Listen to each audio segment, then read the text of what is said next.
Today I was babysitting and one of the kids said, "What's on your shirt?" And I said, "That's a big dog. The most powerful American figure from the mid-'80s to the late 90s. The influence of which you'll never see matched in your lifetime. Not a chance. Now watch out. Because it's time to party." TBTL. I am brave. Roller coasters, love them. Scary movies, I've seen Ghostbusters like 7 times. I regularly drive through neighborhoods that have only recently been gentrified. So yeah, I'm pretty much not afraid of anything. I've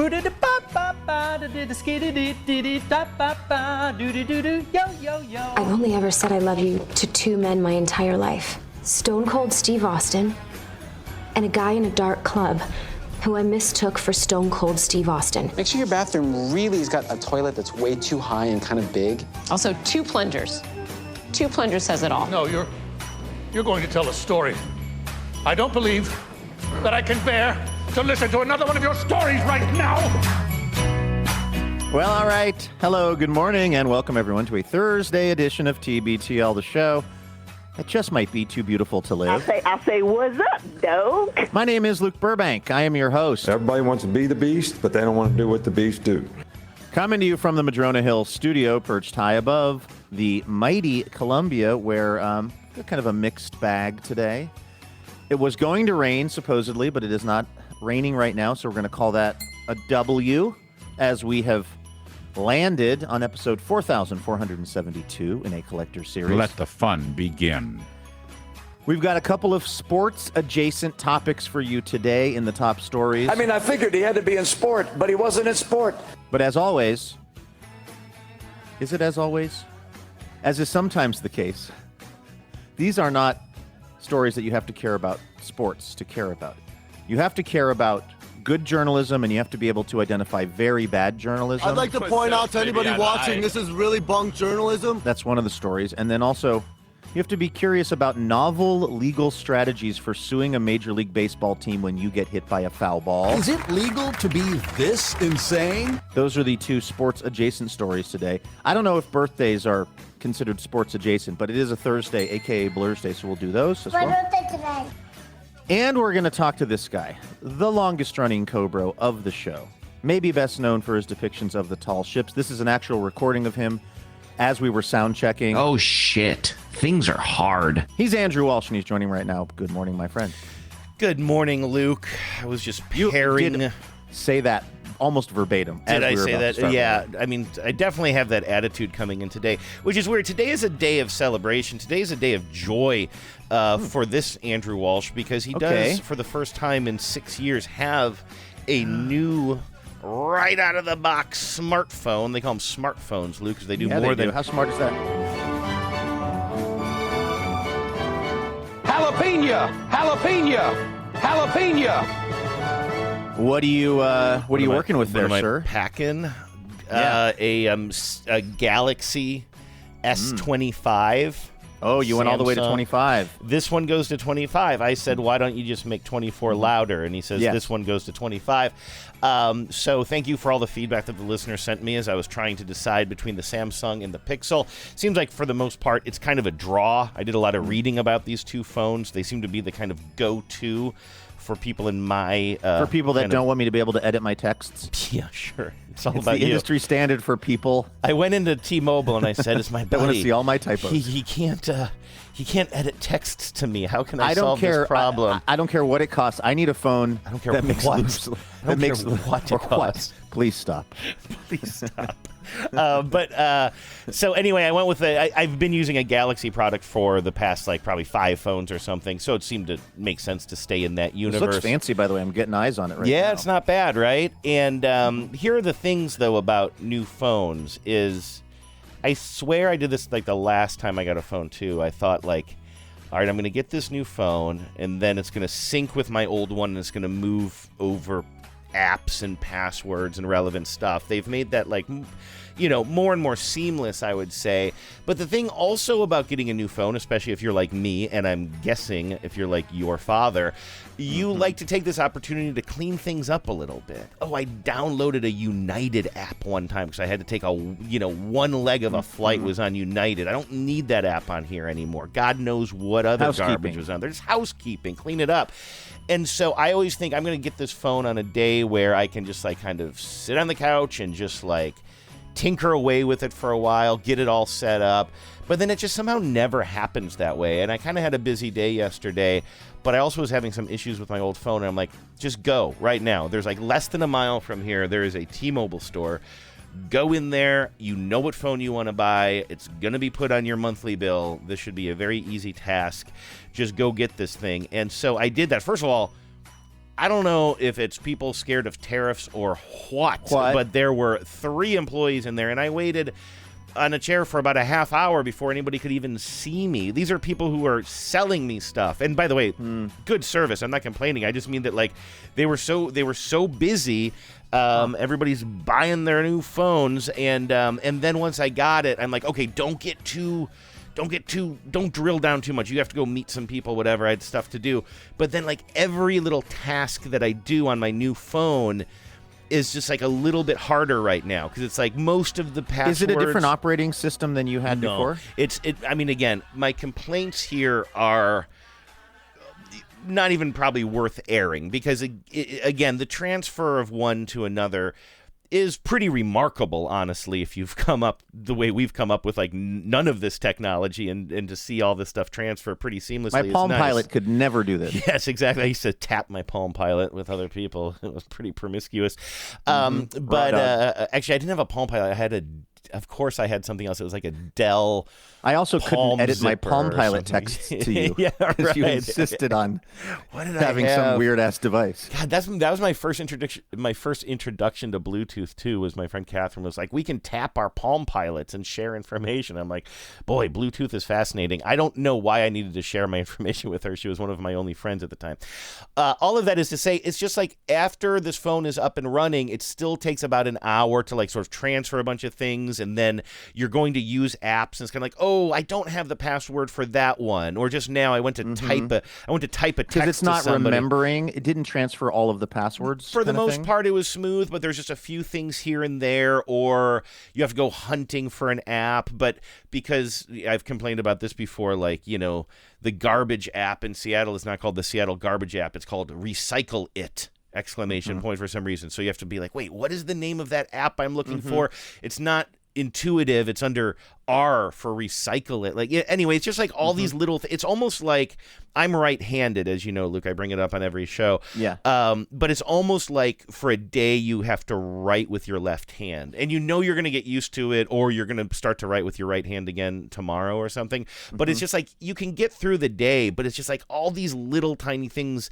I keep on, oh shoot, I don't have a password for this thing. That means I need to go into my main password manager. But what is the password for the password manager? And then like, oh, I had it off by like literally one piece of punctuation in my passcode, and it was just like, then I got locked out, and like it was just like I kind of kept stumbling up against all these little things today. But again, it is a joyous day. I am glad to have this baby. I've been dealing with things that I didn't even want to tell you about because it's so backwoodsy. Like I have not been able to send text messages via Wi-Fi for years now. Like, so in other words, if I'm up in an airplane and one of those great metal birds in the sky, and I don't have cell service, that should be okay. You can still text if you have Wi-Fi on the plane. But for some reason, my phone has been jacked up, and I've gone down, as you would guess, I went down many troubleshooting rabbit holes on this, and I just could not figure it out. And so, like, that's a pretty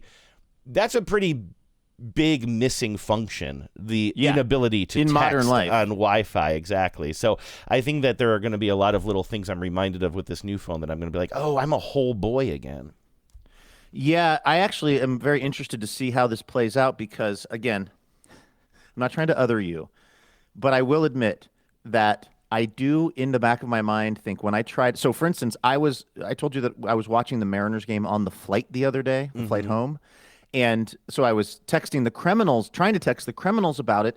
And sometimes when I'm on a plane and I try to text the criminals, my texts do not go through. But then I was also texting my mom and David and Sam, and it was going through fine. And I, in my mind, think it has to do with maybe not just you, but folks on the text chain who aren't on whatever it is that iOS is using for texting. I don't have any evidence of this, but I just assume it's some kind of a connectivity issue between what the system is that I'm on and some person or persons on the criminal's text chain who's not on that same system. Because at the same time, I'm texting 3 people who are on iPhones and it's working fine. So that is my theory. Now, I guess this hasn't really changed fundamentally because you're still not on an iPhone, but it'll be curious to see if I have better luck texting you and the group sometimes with now you're on your fancy new phone. Yeah, I will say this, and I don't want to get defensive about this, but when only because I've insulted you 4 times there have been, so far in the first 12 minutes of the show. It's funny, a long time, like, I don't know, maybe 6 months ago, like on the Wordle chain, we actually got a little heated between some iPhone people and some Android people. Me and Vives are Android people, because I really feel like iPhone people are freaking obsessed with Android people. I just never think about your operating system. Everything works fine for me. And one of the reasons why Apple, it's easy for all these people who use iPhones to blame us, and like you said, jokingly, like other us, but it's not our fault, and it's not our technology's fault. It's Apple's fault, because Apple has everything proprietary, and they want to force everybody into their world. We don't have these issues. This is also how you feel about vaccines, right? This is how I feel about yeah. As long as the rest of us are vaccinated, you don't have to be on the system we're on. You're going to be fine. Like, Apple could make changes to make their stuff integrate more with the rest of the world, and again, more people in the world use non-iPhones than iPhones. But what happens is, because so many people do use iPhones, those of you who use it are like, oh, you're ruining my experience because you're not an iPhone. It's like, well, no, I just didn't buy the same shit you guys bought, and it's your company that's putting up all the walls in most cases. But it is just sort of weird. Like, I just feel like because of those limitations with iPhones to talk to other phones, there's this sort of obsession that iPhone people have. They just can't kind of get over, like, you Android people are so weird. And it's very true that I just never think about what other people's operating systems are because it doesn't affect me.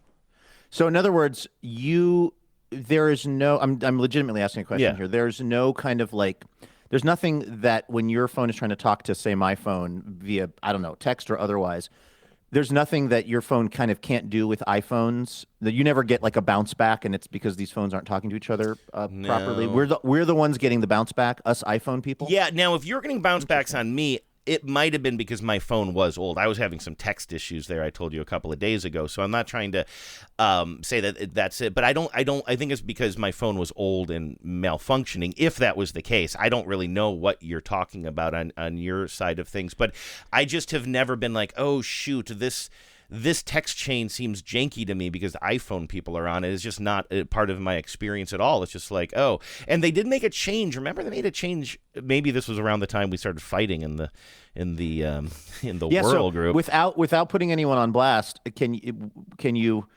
kind of relate how it got a little bit on the testy side? Well, it's basically somebody, because I think Vives and I are the only people probably with non-iPhones on that. And I think it's somebody, I don't remember what it was, but somebody in the text was kind of like, oh, can't do this because of the Android people. And I was like, God. And I think I said basically what I just said to you. I'm just like, you guys are obsessed with our phones. Like, we live our life totally fine and everything works fine. It's like the problem is on your end, dudes. And then it kind of then everybody started freaking out. When I say freaking out, I mean it's a Wordle chain. It was it was pretty calm. By the way, I didn't tell you this. More big news in my life. I about 6 nights ago, I was telling Vives I am within striking distance of matching my record streak on Wordle, and as soon as I started saying that, I knew I was jinxing it. I think my longest streak, which is not impressive by a lot of people's streaks these days, but 182 consecutive days of completing the puzzle. Of solving it. And 182 is my high water mark, and I think it was, do you remember the word that busted me out a long time ago? Corer.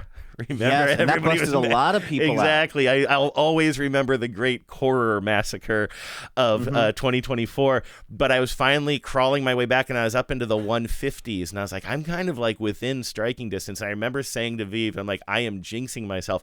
Luke, literally the next day, they had a word that a lot of people busted out on, and I did as well. That word, my friend, was eager.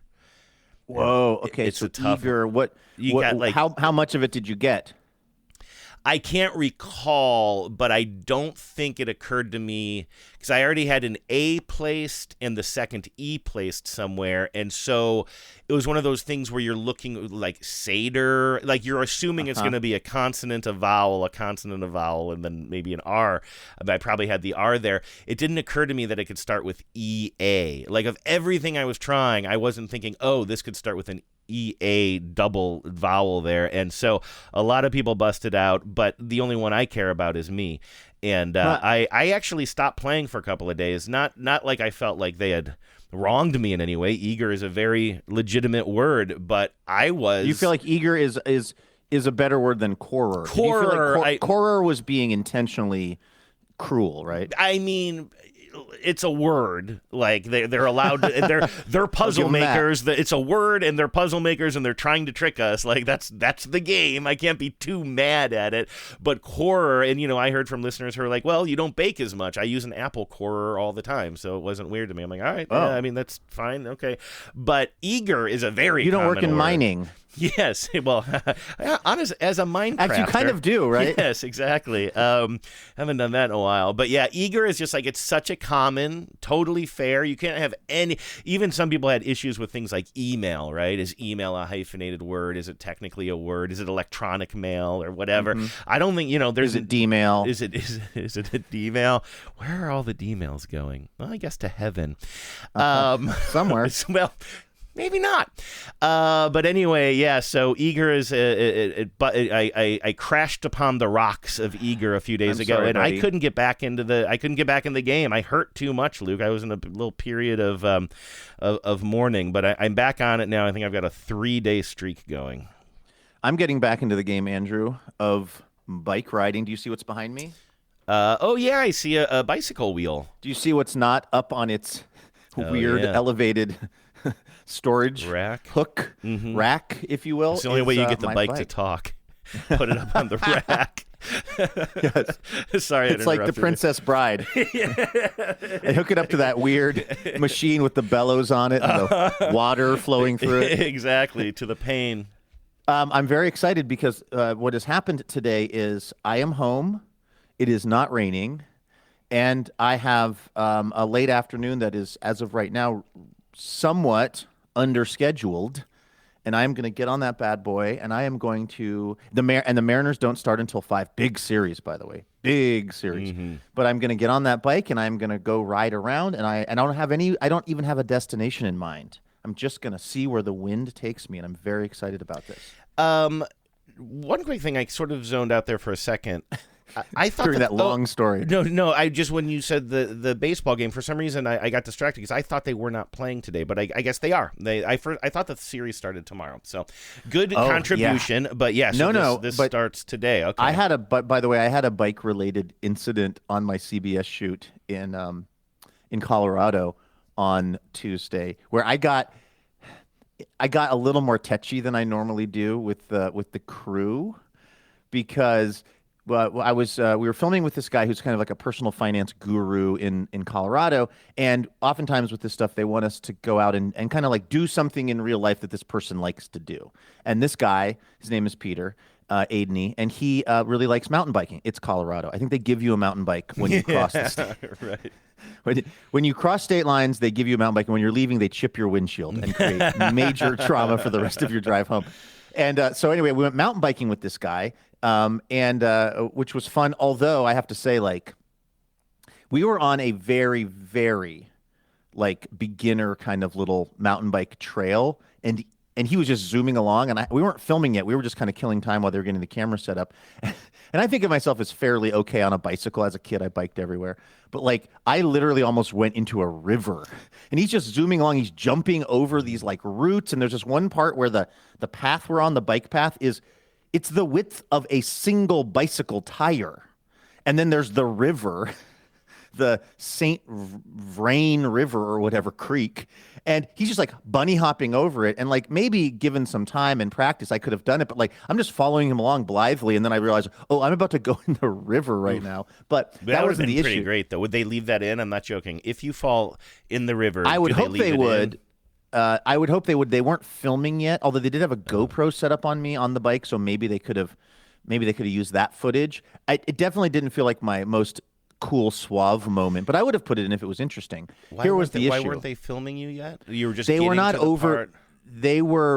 They had various cameras. They had a drone, and then they had a camera on sticks, we call it, on the tripod, and they were bringing over the big camera on the tripod. So they weren't filming us. Me and the guy were just killing time. We were just doing a little loop on these mountain bikes not being filmed yet, because the crew had to carry the gear from where we were parked to where we were on the bikes. Okay, and so instead of just sitting around and talking, you guys were just kind of screwing around a little bit. Yes. Like, let's just kind of get going. Let's get moving. Getting going, because we're just basically two adult children who have bikes, and there's a path. Okay. So what are we going to do in the 15 minutes we're waiting for the crew? Is we're going to sort of ride around. But this was where things got tetchy. The camera guy, who was really nice, very thorough guy, wanted to have. So we had these two mountain bikes. Again, they have a drone they're going to be flying. They also have a large camera that's on a tripod, and they have a GoPro on our handlebars that's looking up at us. By the way, not the most flattering angle. I was going to say, you love that angle? Good love it. We love it. But then they wanted to put strap of a helmet. Are you wearing a helmet too? That's where the story gets good, Andrew. Now, I was happy to wear a helmet. Okay. Because we talked about this a while ago, and you can see on my bike, I've got I don't know if you can, but I've got my helmet. I'm a helmet guy now. So I didn't have a problem wearing the helmet, but this was the thing. Again, they have a GoPro pointing up at us. They have a drone flying. They have another huge camera on tripod. They wanted to also put a GoPro facing out from my bike, so you could see the perspective of my bike. Can I mention, Andrew, this entire thing, the entire interview will be 30 seconds in the story. Yeah, right. Not even mentioning bike riding. Yeah. And so they want to set up this camera on my bike to show the perspective of my bike, also what it sees. Which is probably him in front of you, I guess, too, right? It's a rear shot of him. We were kind of riding side by side, okay. So it was more just, I guess, it was going to be this bike trail we were on. But the thing was, they didn't have the right kind of attachment. Mount. They didn't have the right kind of little thing to attach it to the bike. Like a mount. They didn't have the right kind of mount for the bike. So then what they decided was, this all happened before I got there. They decided what they were going to do is put the GoPro on my helmet. So imagine, by the way, I have a picture of this, which I'm working on killing my ego, Andrew, and this will really help me. I'm going to send you this picture. It could be a good show pic. What you see on this man's face, and I'm the man in this story, is a guy who is deeply unhappy with the fact that he is going to be on national television riding around with a GoPro on his helmet. Again, I think helmets save lives, and I think we should all wear them if we're biking or motorcycling or anything. I believe in helmets now. This is a recent conversion. I have the zeal of the recently converted. I'm pro helmet. I'm not pro there being a GoPro. I'm pro helmet, but I'm not GoPro on the helmet pro, if that makes sense. Yeah. Although it could be, I mean, a lot of badasses do have that. Like when you, I don't. Well, when you see the photo, Andrew, you'll it's pretty janky. You'll see how unbadass it is. But what happened was they had already attached it to. Sorry, I'm also scrolling back in my photos to try to find this thing and send it to you. They had already attached it. It looks so dumb. It also was causing the helmet to tilt forward because the weight of the helmet is very carefully calibrated. You know what I mean? They do a lot of design on these things. They don't design them to have a big camera like a unicorn's horn mounted on the front of it. Yeah, I was going to ask you about that. It feels like that could get uncomfortable too. Like I could feel it. Like if you move your head a little bit, like you kind of, it's going to really affect like how you move your own head. Yes, but they had already loaded it. And to be honest with you, I was kind of late. I'm sending you this photo right now. I wanted to get the shoot done because I needed to jump in a car and get to the airport to get to my flight. So I was trying to be friendly and low maintenance and kind of go with the flow. And so they give me the helmet and I put it on and I'm just doing some laps in the parking lot and I'm realizing like this kind of makes the helmet not fit particularly well. It wants to slide forward. It looks really silly. And my real thought was, there is no universe in which we're going to use this footage. We do not need the footage of what my helmet is seeing for this. Again, less than 5 seconds of footage that will be in the thing. And I just had this moment of kind of like, I don't know what you want to call it, being a diva, maybe is what you'd call it. I just kind of said, hey, I tried to blame it on the fact that it made the helmet not fit properly. It made the helmet want to slide forward. I said, hey, with the GoPro on here, it kind of makes the helmet want to slide forward.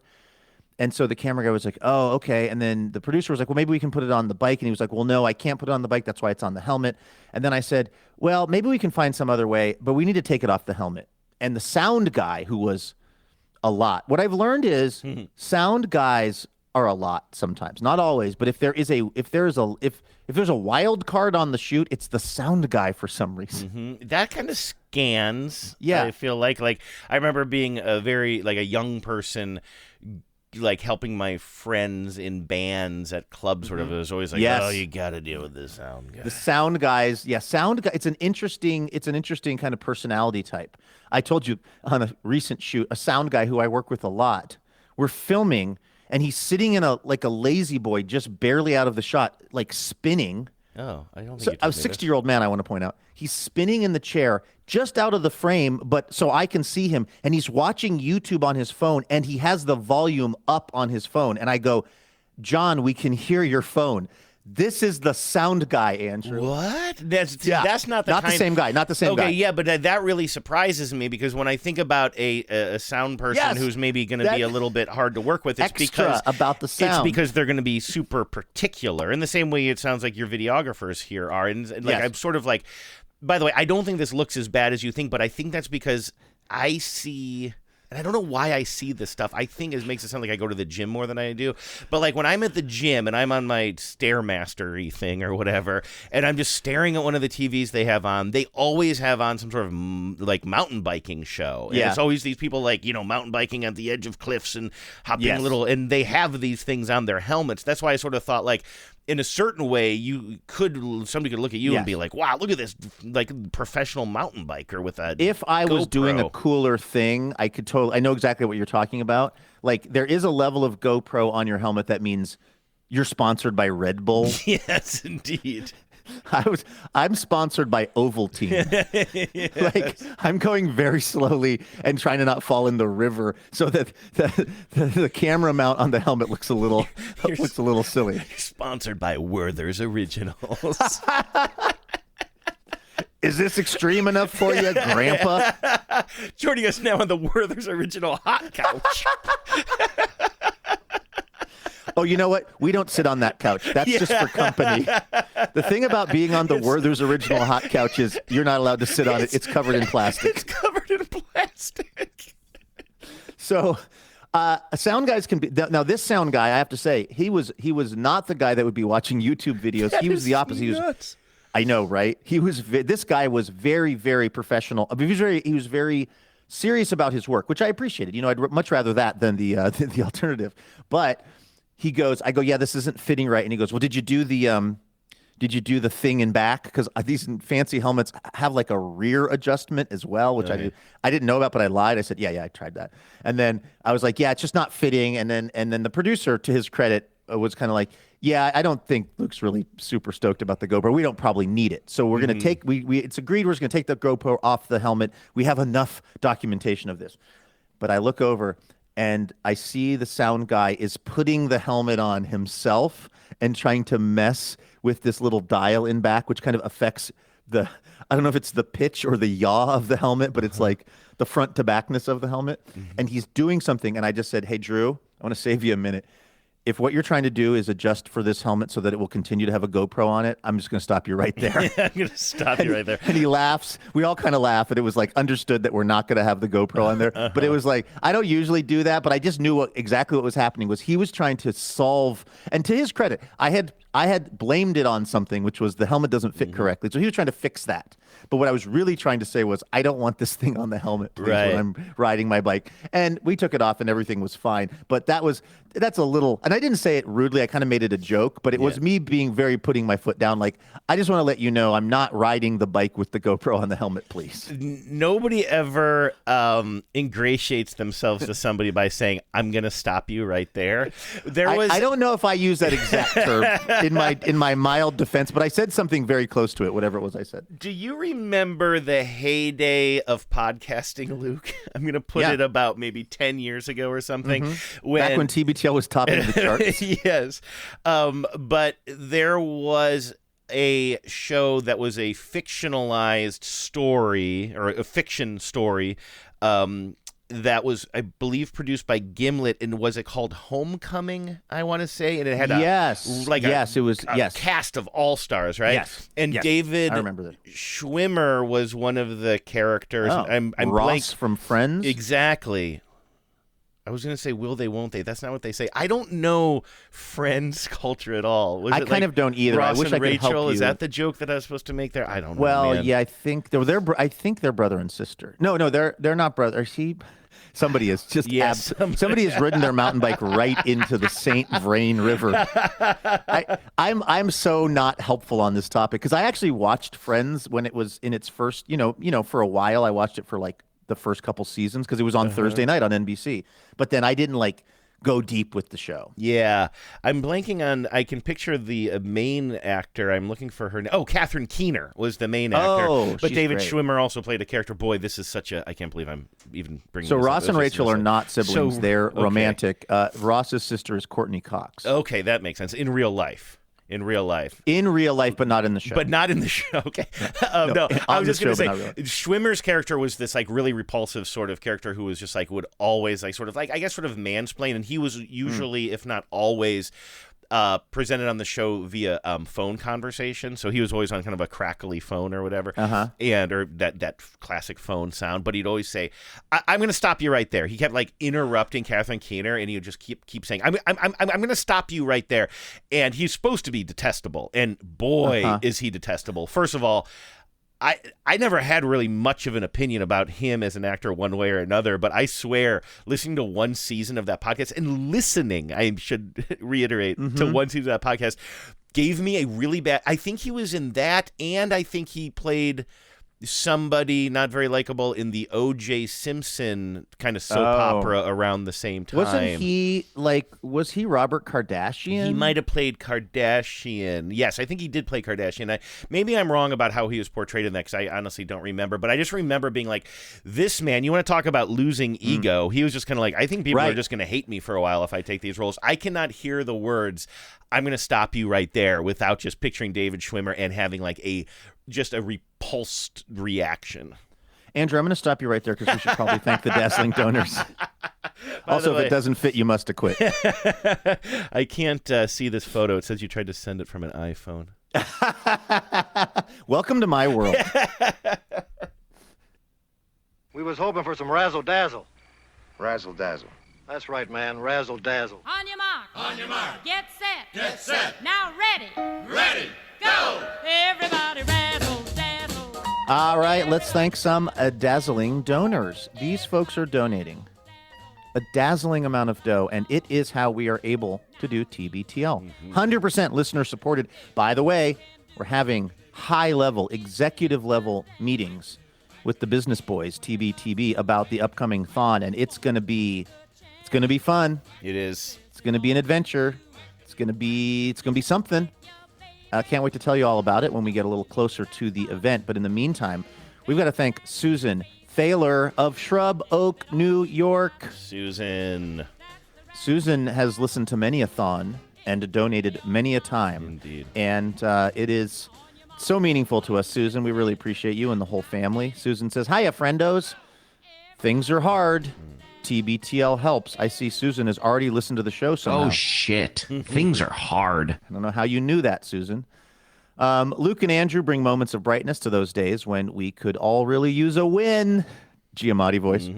I added that. I'm so grateful for all of my 10 friends and family. Shout out to Ruby. Of course, Susan is Ruby's mom. What a joy to meet some of you, including Susie B in Philly. Oh my gosh. You know, my mom is sober, but she's still high from the attention that she got at the Philly after party. I mean, my mom was in her absolute glory that night. Yeah. So thanks to everybody who made my mom feel so special there. As in past years, I will use this opportunity to promote my 11's small business, Moonlight Marine. Dan builds beautiful wooden kayaks, canoes, and stand-up paddleboards, and he does repairs on all kinds of personal watercraft, not just wooden ones. If you started building a boat and you need help finishing it, he can do that too. He's an amazing artist and craftsman, so check him out. It's moonlightmarine.net. Moonlightmarine.net. I also have a kind of a wacky request. Could you play, Andrew? This is gonna I don't call have upon any you. audio ready. I didn't read ahead. Okay, what are we looking at here? Can you play the Doctor song that sometimes shows up on after these messages? Yeah. Do you know that you know about this? I know. Do you remember it? You've put your evil inside me. Oh yeah. Before with this. This thing came off of like some sort of like a kid's. Some sort of weird kids cartoon video that was 1 minute long. I find it very discomforting. Oh, it is very discomforting. And I've heard it 100 times, and I can never quite remember or tell what they're singing. And so I'll just give you the context for you have when it stored we play under this. Recycle It, Doctor, right? Exactly. Hard to find. It's not online anymore, so this is something. I understand why Susan wants to hear this. It's You're a not rarity. making this anymore. It's a rarity. So I grabbed this one time, I think on the fly, because Genevieve was like talking about why a commercial. She's like, I can fix this commercial if you wrote this line differently or whatever. And I said, oh, you're like doctoring that commercial. You're fixing that commercial. Yeah. So Punching it up. whenever Genevieve finds herself sort of doing that absent-mindedly, like, well, it would be better if this. I like to surprise her with a little bit of Doctor. Doctor, what should I do? Tell me. Doctor, what should I do? What should I do? What should I do? My doll is ill, she has high fever. What should I do? What should I do? That's about usually about. I understand why the internet took this down, to be honest. And there's a lot of hardcore things on the internet that are allowed to be there, but I understand why this was a priority to shadow ban this. It does seem wrong somehow. Yes. Susan, Ruby's mother, and they are different people. I want to be very clear about that. Yes, they are. They're related on the show, but not in real life. Susan says, I can't explain why, but that song fills me with delight every time I hear it, and I have to sing along. Any 10s who don't listen to after these messages are in for a treat, or maybe just a, what the hell is that? Yeah, I can never remember what she's actually saying. My dolly... Say something about hay fever? She has high fever. High fever. But okay. my dolly is something, and Genevieve always has to explain it to me because I could listen to it a million times and still never quite. There's something about the way the consonants are arranged that I just can never hear what she's saying. Yeah, it reminds me. I won't play it now because we got to get to our next donor and also get to our top stories. But for some reason, my TikTok feed has been delivering me these SNL sketches, which oftentimes involve Bill Hader and oh my gosh, I'm forgetting the name of our very favorite Saturday Night Live and Portlandia cast member. Oh, Fred Armisen? Fred Armisen. Oof, that one hurts. You just even having that though fills me with panic. You know what I mean? Like, and then I was like, whatever he says, like I don't know if I'm going to be able to come up with it now. Luckily, usually one of our brains is working. Never both, but at least one. Yeah.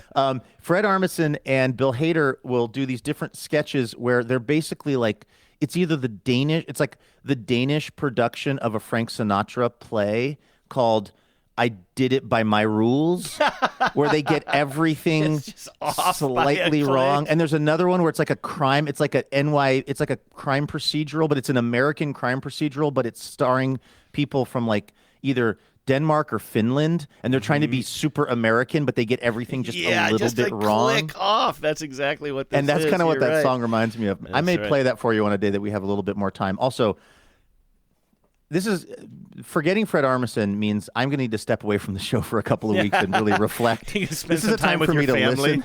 I need to spend some time with my family listening and really reflecting on what the hell is going on in my brain, because that one hurt. Okay, Susan, thank you for the support. We really appreciate you. Maestro? Doctor, what should I do? Tell me.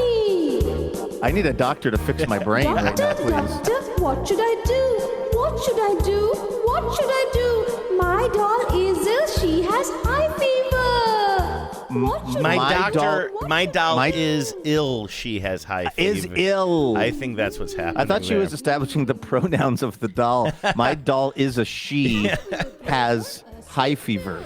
I don't know if we're doing Robin a dirty here. You know, this Robin was Degrassi. Yeah, this was Susan's James. request, but Robin is reaping. I am guessing that Robin and Susan probably have crossed paths at some point, whether virtually or IRL, and there's probably a lot of love there, and I bet you Robin is cool with this. Robin Degrassi James is in Wheat Ridge, Colorado. Wheat Ridge. I don't know if it's Wheat Ridge or what? Wheat. Yeah.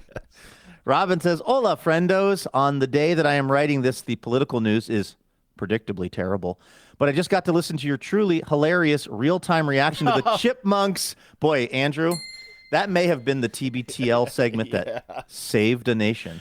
Yeah, since your boat story. That's Yeah, honestly, there was only an 11-year gap between memorable moments on TBTL. The Chipmunks cover of Mr. Tambourine Man. I laughed harder than I have in a long time. So thank you. As usual, I will use my dazzling donor message to remind my fellow tens that spring migration is upon us, and there is an easy way to help our feathered friends. Most birds migrate at night, and light pollution is very dangerous for them, causing millions of bird deaths every year. If you can, please dim or turn off unnecessary lights and close your blinds at night. And if you are a data nerd like me, you can see migration predictions in your area, powered by weather radar at birdcast.info. That's birdcast.info. Andrew, I did not realize this. I know that in big cities, like with big tall buildings, there's issues with it confusing the birds and their migration and light pollution. I did not realize that in my own home. And by the way, my home does have some pretty big sliding glass doors. Oh. That you know, I have not noted any birds flying into them, thankfully. But I could definitely pull the shades at night and make those birds' lives a little bit better. I'm going to start doing that. Yeah, and you should also put you should probably like put lines across your window, right? Just like put big tape lines so that birds don't fly big into X's. it. Exactly. Sure. I'm just laughing Anything. because you've been working on this like just perfect like view. I'll take them out. You've spent. I'll remove them. You just like the camera on your helmet. You'll just take the whole damn thing out. Let me stop you right there, Bird. If you think this conversation is going in the direction of me shutting down these sliding glass doors that I raised one side of the house to accommodate, that's not going to happen. No, but seriously, there are a lot of birds around here. It's one of the nice things about living out here is I get to watch them do their thing, and I want to make their life better. So the other thing is I do have like various outdoor lights that sometimes I will turn on and I will forget to turn off at night. So, Robin, I'm going to take your advice on this and try to lower the light pollution out here at the Madrona Hill studio. Robin says, thanks to Luke, Andrew, and John and the Tens for making the world a better place. Well, Robin, thank you for making the world and TBTL a better place. We appreciate you, and we could not do this thing without you.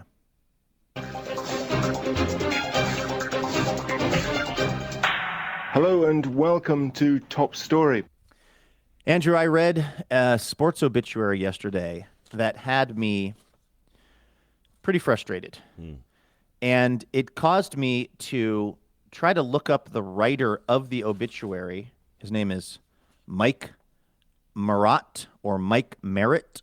Michael Merritt is a writer for the Associated Press. By the way, I want to mention the Associated Press. They're doing God's work. It's hard out there for journalists, and I support journalism. I support the Associated Press. But this is the obituary for the owner of the Indianapolis Colts, Jim Irsay, who died at age 65. Oh yeah, I saw that. I thought of you immediately because you have a little bit of an Irsay obsession, right? Well, because Irsay, much like James Dolan, the owner of the New York Knicks, Irsay was one of these guys who was fabulously wealthy and owned an NFL team, but his real passion was music, and he would put together these concerts where he would force people to watch him play music. Remember that song he recorded standing next to a tree near the Washington Monument? I knew.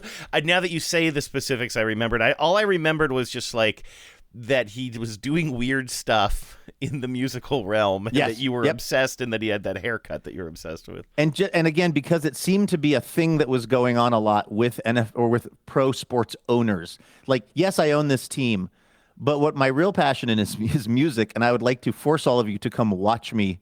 I was talking to a guy when I was in New York who used to work for the New York Knicks, and he said that they regularly had to tell the owner of the Knicks, James Dolan, that he couldn't be the halftime entertainment with his band, James Dolan and the Straight Shooters.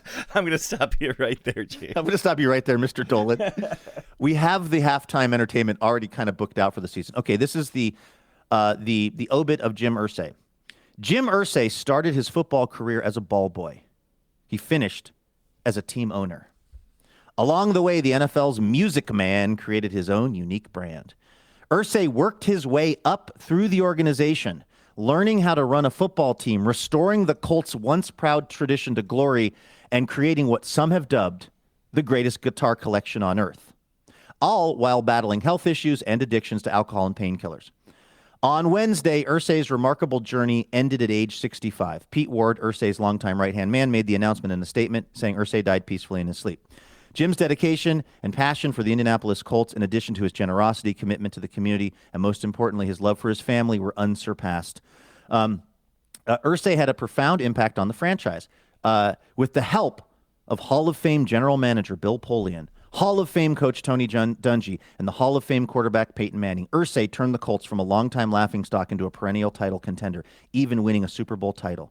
He then used that success and Manning's aura to help convince city leaders to build a retractable dome stadium that opened in 2008 and eventually allowed Indy to host a Super Bowl. I'm heartbroken to hear of Jim Irsay's passing, said Manning on social media. He was incredible, generous, yada, yada, yada. More recently, though, Irsay battled health issues and became, far less visible following a fall at his home in 2023, et cetera, et cetera. Now, Andrew, let me read, I'll jump a little forward in the story, and then I'm going to read you the opening of the New York Times obit of Jim Irsay. This is an amazing story, right? The guy was a ball boy for the team, and then he became the owner. This is incredible.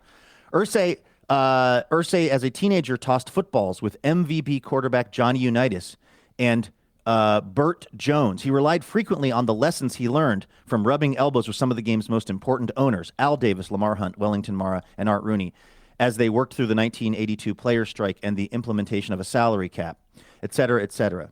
So this is a real plucky story. This guy, Jim Irsay, really did something. It's amazing. How did he go from ball boy to team owner? Here's the opening. Here's Ken Belson writing in the New York Times. Jim Irsay, the straight-shooting, hard-living, football-loving owner and chief executive of the Indianapolis Colts, who spent his entire adult life around the team that his father bought more than a half century ago, died Wednesday in Los Angeles. He was 65. Michael, his dad, owned the team. And he was a ball boy for his dad's team. Jim Irsay started his football career as a ball boy. He finished as a team owner. What the actual? Right. This is an actionably bad obit. It is burying the most. I mean, it is. I mean, like honestly, he wrote it himself. It's like Irsay. It's like Jim. Yeah. It's like Jim Irsay dictated this to this guy.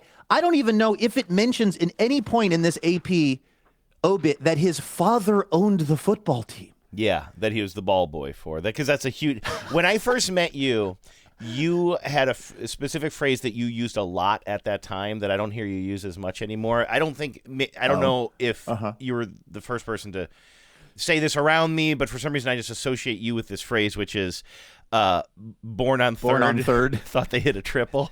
Yeah. Like, that is the perfect description of born what's in going the end on. Zone. Right. Thought he scored a touchdown. Thought he scored a touchdown, yes. I mean, I cannot believe I reread this article like 3 times last night because I didn't want to come on here and trash it if I missed one sentence that just casually mentioned that it wasn't Kool-Aid. Like, you could, if there was a quick sentence in here that just said, like, by the way, his dad owned the team. This is not because I have a problem with him owning the team, and I believe that he probably contributed significantly to the fortunes of the Indianapolis Colts. I think the stuff about his, like, for instance, I believe I'd never even heard of this happening, but I believe he was able to get the general manager, Bill Polian, in a trade. He literally traded a draft pick for, it'd be like if the Seahawks had traded a draft pick to get John Schneider. That's interesting. Yeah, I forgot you could do that. Like, he traded football people for a guy who was a general manager of football people, which is a pretty interesting thing to do. But I tried to find this guy who wrote the obit last night. I want to be clear, I wasn't drinking, but I tried to find him to just send him a nice note. Just to be clear, I wasn't drinking. I'm just an asshole and I'm sober too. Absolutely. I want you to know that I can be just as much of an a-hole while not drinking as I used to be while drinking. Yes. I wanted to find him and send him an email that just said, I wasn't going to blast him. I was just going to say, I'm curious why you made the decision to absolutely low-key, if not completely erase the fact that this quote-unquote ball boy with a guitar collection also was the son of the owner of the football team. Yeah. And I'll tell you what, you can't get to this dude. His only thing I could find on him was his LinkedIn profile, and I don't have LinkedIn, so I can't talk to people on LinkedIn. Yeah, Probably better. Probably better. My new phone came with LinkedIn already, like it had LinkedIn and a couple of other Microsoft products in it. I could not delete them fast enough. Oh, we're not going to be meeting on Teams this week, Andrew, for our next TBTB meeting? I don't think so. Anyway, listen, I will admit that I have a pretty big chip on my shoulder around class and people who I feel maybe inherited something, speaking of which of, I think there's somebody adjacent to my life who says speaking which of. Oh. And Becca and I always kind of say it to each other as a joke, but now it's one of those things where I've been saying it as a joke so long that I sometimes say it unintentionally. Mm-hmm. But speaking which of, I don't think James Dolan, the owner of the Knicks, inherited the Knicks, but he inherited Cabletown.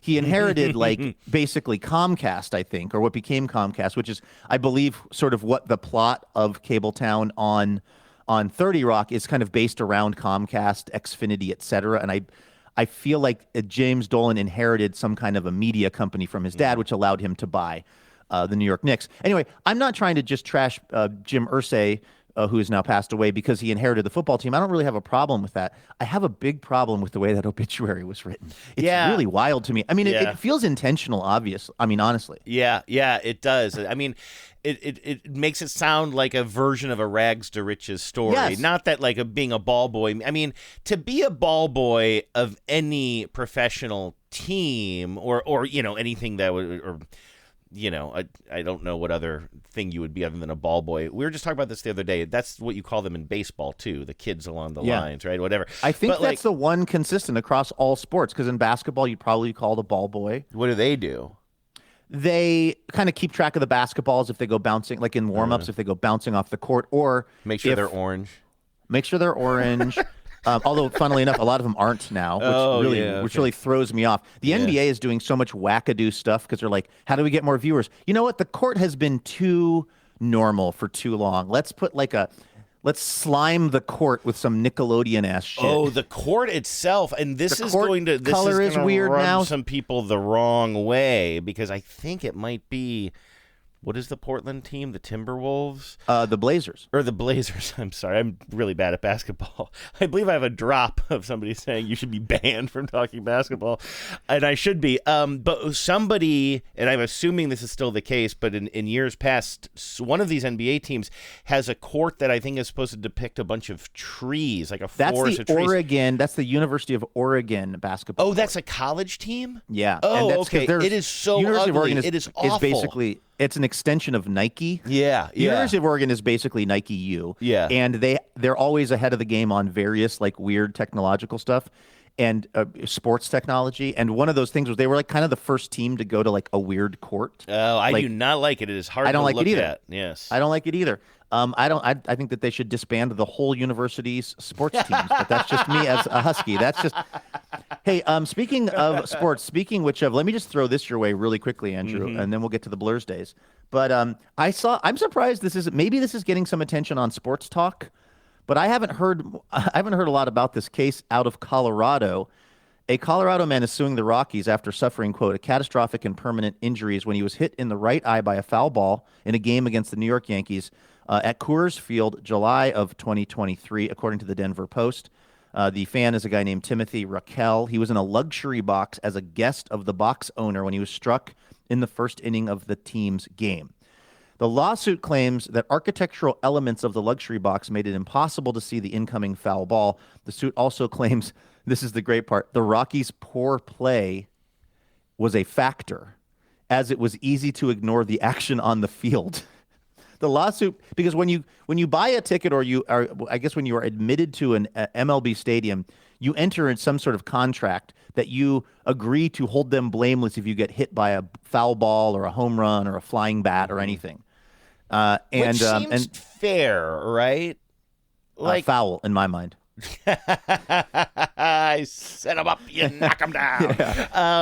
No, but that, I mean, I got to say, as somebody who goes to baseball games, like, sorry that I keep bringing it back to this, but when I had to, like, get when you got the Ryan Court foul ball, we've all heard the story.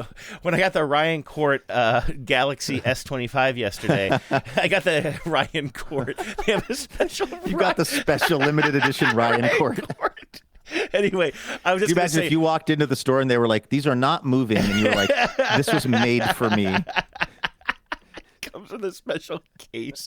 All right, listen, because this is far afield, but I had to agree to all kinds of terms and conditions, and I noticed that one of them that kind of pissed me off as I'm just kind of blazing through all of these was one that I could not opt out of, and that was like something about like when I'm signing on with my new phone with T-Mobile, I am agreeing to arbitration only if there's some sort of dispute or something. Now, don't get me wrong, I have no intention of getting into some sort of legal battle with T-Mobile, but like I just hate that shit. Like in order to use a phone, I have to basically sign over my legal rights and say, I have no recourse here other than some bullshit arbitration. And again, it's not going to come it's to like it. The but guy it who ordered Disney Plus and then couldn't sue Disneyland when his wife died of anaphylactic shock. Exactly, which I don't know what ended up happening with that, but that was shocking. That's rotten. That was really rotten. But anyway, but all that is to say, so I'm a little sensitive to that stuff. But in this case, and I'm not some huge fan of MLB or the owners. Like they're very deep-pocketed, cheap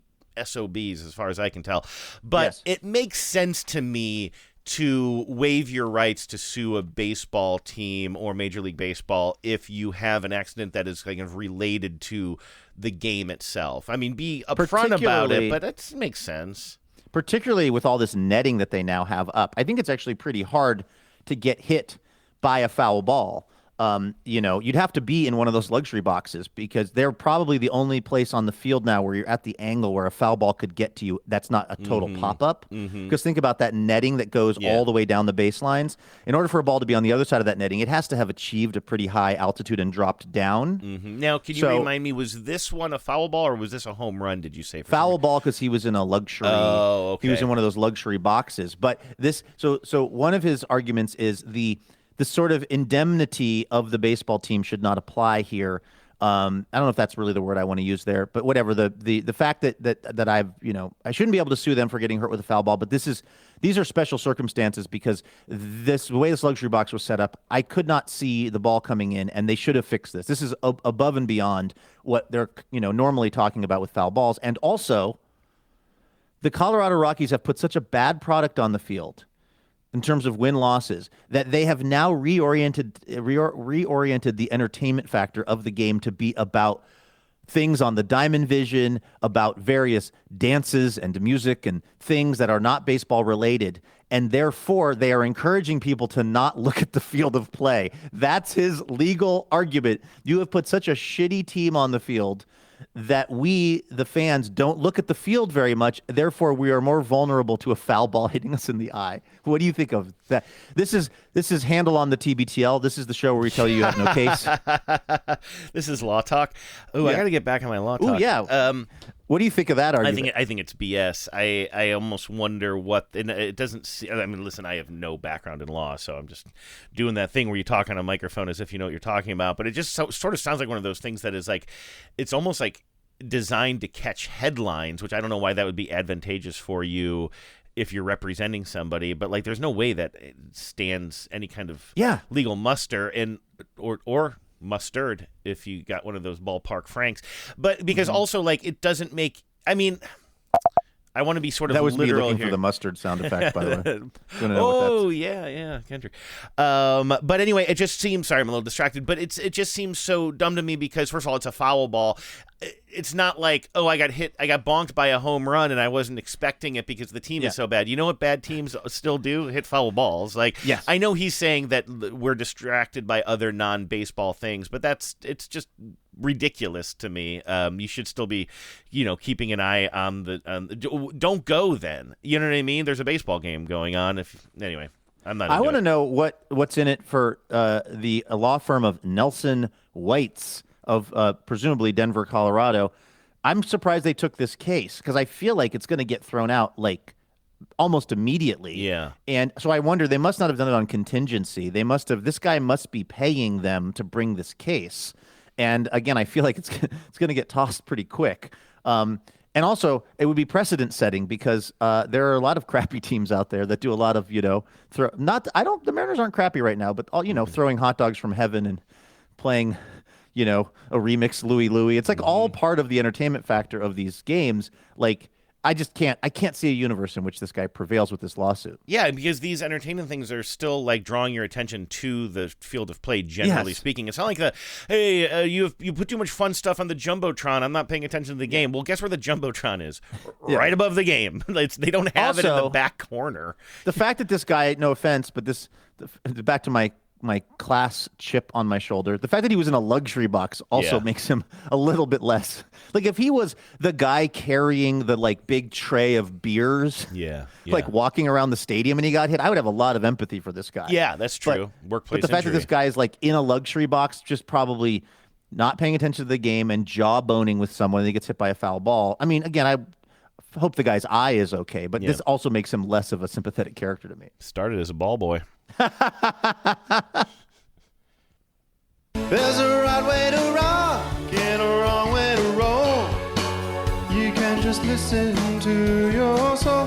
Just remember that life is number one. You can be having so much fun. Just remember that life is much fun. You can be number one.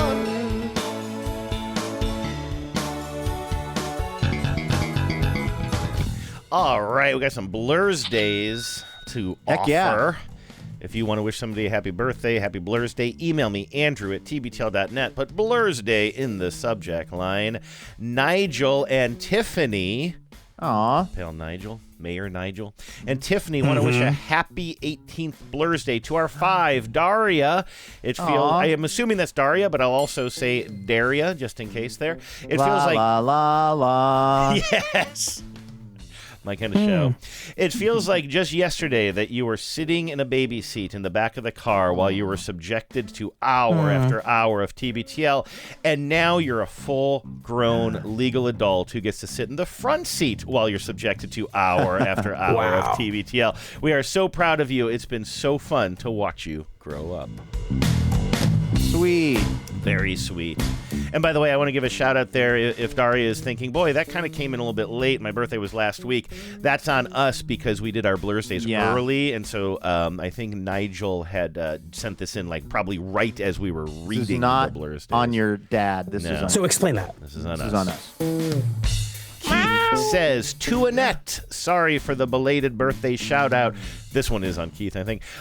You are my everything. Life with you is exciting and new. That's my wife. Come aboard. We're expecting you. Is that the Love Boat? Is that what I'm doing there? I believe that's what that is. It's another, like Friends, that's another cultural blind spot for me. Ever tell you my Love Boat thing? I was at the Eagles. They had it on captions only because they were playing music or whatever. It might have even been around, like, I don't know, the holidays or something. And I sat down and I was watching the Love Boat, and I really enjoyed it because I didn't watch it growing up. And I'm like, this is kind of good. I got sucked into one of the episodes. I'm like, I'm going to go home and watch more Love Boat. I get home, I turn it on. It has a laugh track. It has a fake laugh track that I found so disconcerting and distracting. Not disconcerting, but so distracting, and it ruined the show for me. And I realized I didn't know about the laugh track because I was watching it with just muted subtitles. Yeah, like it's amazing how something like that can have such a different tone to it. You know? Yeah, I don't think I knew that it had a laugh. I've never watched any episodes of The Love Boat, but I know the theme song because it was iconic, and I kind of know the look of the show. Yeah. But that's news to me that there's a laugh track on it. Was like some sort of fake audience reaction. I don't know if it's fair to call it a laugh track, but it was weird. But what is not weird is Keith's love of Annette. Keith says, "From that was weird. That sound effect I played. I thought you just meant the way I phrased that. From AG to Vegas, where we are now, my side bits are yours forever." Okay. So explain that. Oh, please don't. Then it says, was that a party horn? This is called Party Horn Super Fail. Yes. I don't know. I remember you it had... also sounds like what's happening with their bits. Several different party horns that went from total failure to success. And then, I don't know what this means either. BOAISO over... no, forever and ever. BOAISO forever and ever. Do you know what that means? This is Party Horn good. Okay. It's pretty good. This is Party Horn medium fail. Yeah, that's the one. And this is Party Horn super fail. Yes, it doesn't get worse. I love it. Lisa says, very happy Blur's Day to Maya. We have been friends IRL for over 10 years, and although we don't work together anymore or live in the same city, we try to see each other when we can. Maya is fun, interesting, and an overall awesome person. I love to see her when we can, and she is the best TBTL live show buddy you could ask for. Can't wait to catch up at our next happy hour. Nice. Maya's the goat of coming to TBTL things. That's right. Avalon says, happy Golden Blur's Day to my little sister, Roslyn. I'm so proud from going back to college to becoming an accountant to, most importantly, becoming a 10 after 15 years of being an 11. Nice. And now the most adult challenge of all, battling mice, termites, ants, wasps, and a leaky poop pipe in your beautiful but possibly cursed home. No matter what, Roslyn tackles challenges with jokes, delicious tea, and great snacks. Andrew, I saw a heinous spider this morning in my bedroom, and I didn't catch it. I'm talking a biggie. Ooh. I think we're getting into spider season, and I was walking over to the hamper in my bedroom, the clothing hamper. I was tossing my T-shirt in there, and it startled the spider, and it went running past me, and then it went under my bed, and then I could not find it. It is somewhere in the house, and I may never sleep in there again. I don't blame you. I can't handle spiders. I think I'm getting more scared of things the older I get. We had some spiders in our house. Like daddy long legs don't bother me, or whatever those are called, like harvest threshers or something. There's some name for those. Those don't even bug me. This thing was like, it looked like a wolf spider. Can I ask you a basketball question? Yeah. Has there ever been an NBA player whose nickname is Daddy Longlegs? Because I feel like that's a great nickname for a tall person. It is. You know, they called John Sally the Spider-Man. Okay. But not Daddy Longlegs that I know of. What about just Longlegs? Because they talk like the Nicolas Cage character in Longlegs. Oh, have you seen that? I have not seen that. No, I'm too afraid. Yeah, me too. I don't even understand what it is. I don't know what is going on, but it is scary. Unsettling. It's exactly. Doctor times about 100. Call me Daddy, long legs. Virginia says, happy Blur's Day to Holly. You are doggone awesome, and I hope your day is filled with sunshine. You are a 10 of 10s. Love, Virginia in Texas. Cute. Then Jen Sherry finally says, happy belated 62nd birthday to my husband and fellow 10 Peter. Congrats on your recent roadie run, 10K. Love it. 50th overall out of 451. Third in your age group. Number 2 will age out before you, wink, wink. I'm so proud of you, and I'm impressed with your dedication to this new, fairly recent pastime. Plus, I love that you got an actual bronze medal. Hey, I like that, too. You ever bite it? You gotta bite it, Peter. Gotta bite that medal. Make sure it's real bronze. Exactly. The roadie run. We love the roadie run. That's the run in Port Townsend. Oh, yeah, sure. That makes sense. I've done a roadie run or two in my day. Nice. Well, happy Blur's Day, Peter, and congrats. And we out. That was the other thing. Before we did No Mountain Too Tall and Good Luck to All, we were considering saying we out. We out. You know what I was channeling TBTL there? out. I was channeling a Diggable Planets song. I believe it ends with her saying, "We out, we out." Yes. Yeah. Is that? I know that song. It's probably not cool like that, right? It might be actually. Rebirth of Slick. Yeah, is that what that song is actually called? Rebirth of Slick. I think parenthetically cool like that. And you know what? Yeah. That might be that actually. Actually, I do think that's the song I was thinking of. I wouldn't have gotten we there, out. But yeah. We out. Yeah. We out. God, I The love Garfield High, proud Garfield High grads, I believe. That's right, and I believe they're on tour again. Vives and I saw them celebrating their. We saw them at the Neptune a few years ago. They were celebrating the anniversary of their first record, and now I believe they're touring on the anniversary of their second record, Blowout Comb. So I'm going to see if I can love that see record. that. Yeah, it's pretty cool. I also don't like the fact that Diggable Planets is playing the same venue that TBTL has played.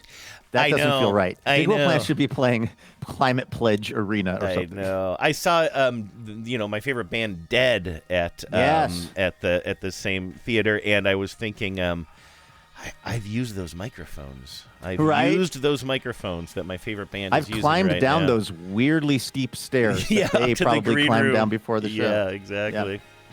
All right, that is going to do it for today's episode. Thank you so much for spending the time with us. We are going to be back here tomorrow with more Imaginary Radio for you. Please join us. Then, in the meantime, have a great Thursday. Take care of yourselves. And please remember, no mountain too tall. And good luck to all. We out.